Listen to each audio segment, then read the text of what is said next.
Hi.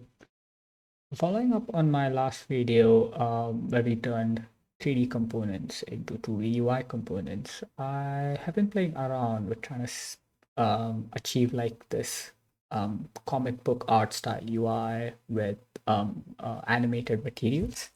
Let's just jump into how it looks like. Let me just first make it a standard view.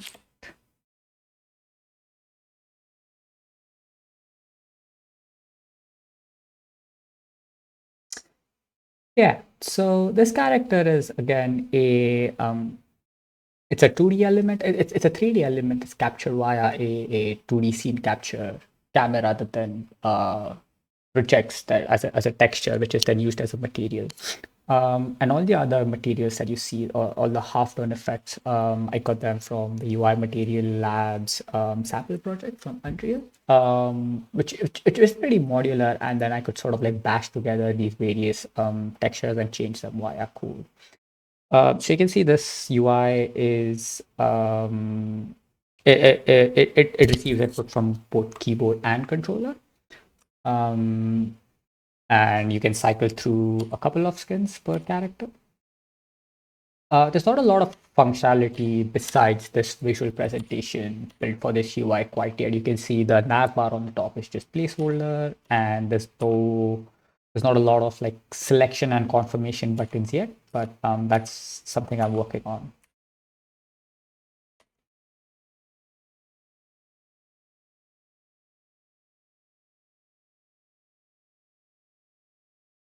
So one thing that I found very interesting is usually when we want to change the size of a 3D element on a screen, we have to fidget around with the camera. We have to zoom, we have to move, rotate.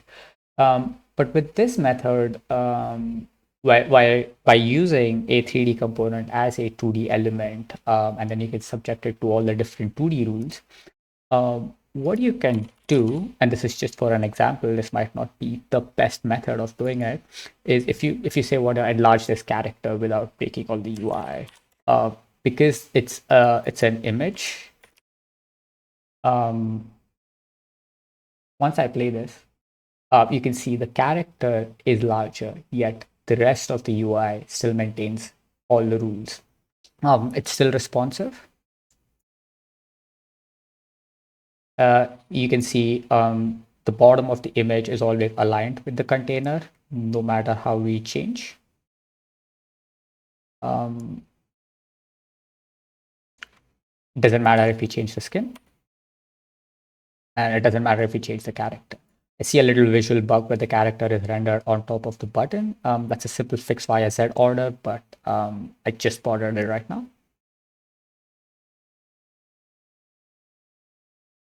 But yeah, this way of building UIs with 3D elements is far more scalable than using a camera, which then involves changing a camera every time you want to change the UI as well, or the UI composition and the layouts. Another interesting thing was this ability to have different inputs.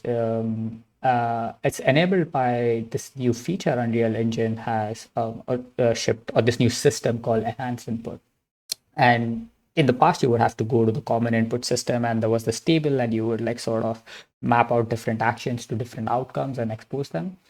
Now it's all done via this input context where you would define an action and you would define all the properties of an action, whether it's consumable, whether it's an axis, whether it's Boolean, what are its actual triggers, whether it's a combination, it's a hold. Um, and then you would like map all of this in an input context. And you can see here that I have taken this simple UI action called skin next. This is very contextual to the UI. But then for keyboard, it has this specific input, and then for gamepad, it has a specific input. And you can also go ahead and define touch inputs if you're so inclined. This makes it truly modular, and it makes it very easy to add all these different multi-platform inputs and manage them in one place. And then you would simply add the mapping context to your controller. This makes it even more modular in the sense that you can define an input context a mapping context for UI, and then you would just add it when your controller is in UI state, or when your player is in UI state. And then if they were to go to gameplay, you would remove the UI map and you would add the gameplay map. So you can keep the different maps separate. You can work on them separately. You can iterate on them separately. And it's all handled through a system of where you plug it in and plug it out. And then, yeah, once you have defined your input action, you can just call the input action, and then you can add a logic to it. And then if you want to change what the definition of this input action is in terms of input, you will go and do it here, which is independent of the logic of the screen. So yeah, two cool new things that I learned from this project was being able to play with code to create these animated materials, and then having modular input using the enhanced input system from Unreal Engine.